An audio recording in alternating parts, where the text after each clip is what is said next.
Most people think getting rich is about investing in stocks, or real estate, or crypto. But if you look at the people in the top 0.1%, almost none of them started there. In fact, most ambitious people do exactly the opposite of what actually builds wealth. They start investing in financial assets before they build the machine that produces wealth. And that mistake quietly keeps people stuck for decades. Because the truth is, the wealthy follow a very specific investment order. Miss the order, and the strategy breaks. In this video, I'm going to show you the 4 stages the 0.1% follow when they invest their money, and why most people accidentally start with stage 4. Most people believe wealth is built in the stock market, or real estate, or some brilliant investment strategy. But when you study how the top 0.1% actually build wealth, you discover something surprising. They almost never start there. In fact, most people start investing at the very end of the wealth process, which is why they feel like they're doing everything right and still not getting ahead. Because real wealth isn't just about what you invest in. It's about the order you invest in things. And once you understand this order, money starts working very differently. And this realization hits many ambitious people at a strange moment in life. They're working harder than ever. Their income is higher than it used to be. They're investing responsibly. And yet, something still feels slow. Like progress exists, but freedom still feels far away. That feeling usually isn't about effort. It's about sequence. Let's simplify money today. The first investment rich people make is not financial. It's personal. Your health, your energy, your mental clarity.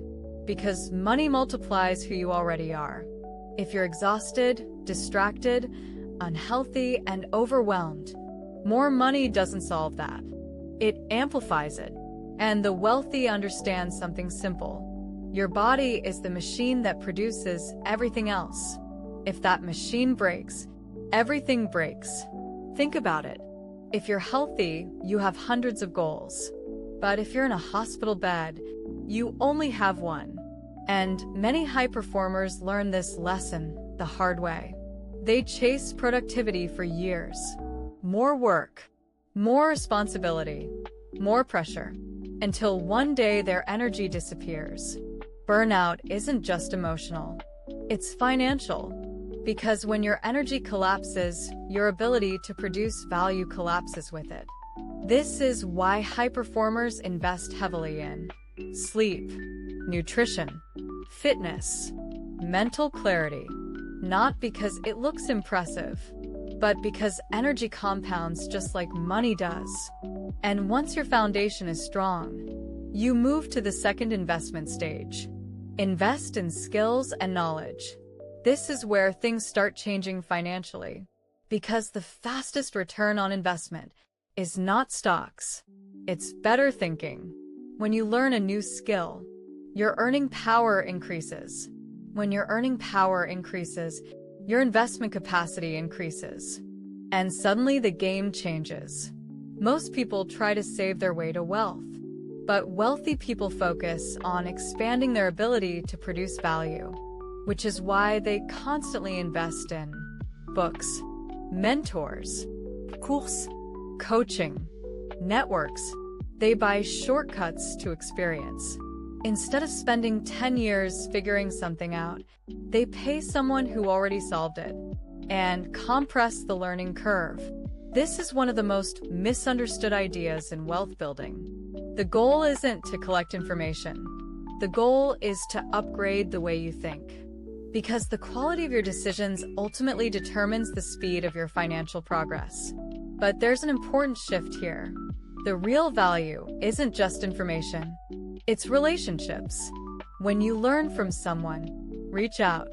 Tell them what you learned. Ask one thoughtful question. Most people never do this. But when you do, something interesting happens. Teachers become mentors. And mentors become opportunities. Your network expands. Your thinking expands.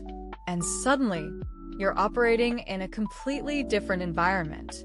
And environments quietly shape outcomes. When everyone around you is thinking bigger, your own ambitions expand without you even noticing. But this stage leads to something even more powerful.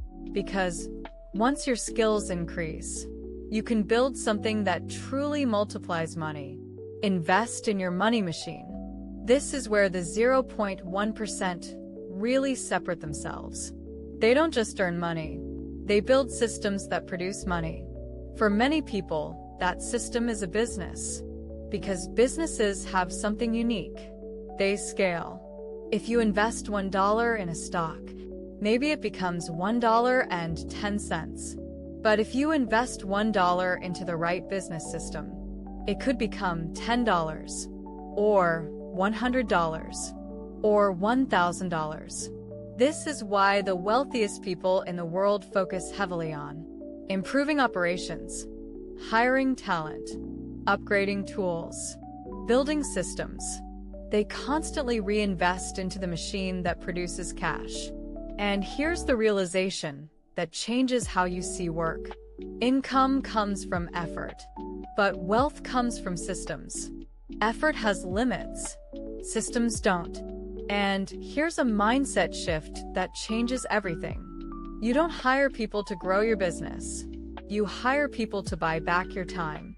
Because time is the most valuable asset you have. Every hour you free up can be redirected toward the highest leverage activity, strategy, innovation, opportunity. This is the moment when income begins transforming into leverage. And when that machine starts generating excess cash, only then do wealthy people move to the final stage. Invest in financial assets. This is where most people start, but the wealthy arrive here last. Because stocks, index funds, and real estate usually don't make people rich. They keep people rich. They preserve wealth. They stabilize wealth. They compound wealth slowly. Which is exactly what you want after your wealth engine already exists.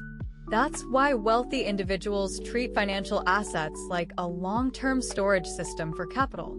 Instead of taking massive risks in the market, they take risks where they have an advantage. Their business, their expertise, their network, and the rest of their money, it quietly compounds in the background. Stocks, index funds, long-term investments. Nothing flashy, just consistent growth. And consistency is the quiet force behind most long-term wealth. And once wealth reaches a certain level, these assets can even unlock powerful strategies. For example, many wealthy investors never sell their stocks. Instead, they borrow against them. It's called the buy, borrow, die strategy. They buy assets, borrow money against those assets without triggering taxes, and pass those assets to the next generation. Again, not complicated, just strategic. Because at this stage, the goal is no longer building wealth, it's protecting it. So if we zoom out, the real investment ladder looks like this. First, invest in your health. Second, invest in your skills and thinking. Third, invest in your income machine. And only then, invest in financial assets. Most people accidentally reverse this order, which is why they feel stuck. They're trying to grow wealth without first building the engine that produces it. But when you understand the sequence, everything starts to make sense. Because here, money works for you. So, here's the real question.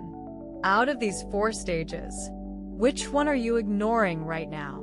Is it your health, your skills, your income machine, or your long-term investments? Because once you identify the stage you're missing, you change your financial trajectory. And if you understand this one principle, you change your financial life.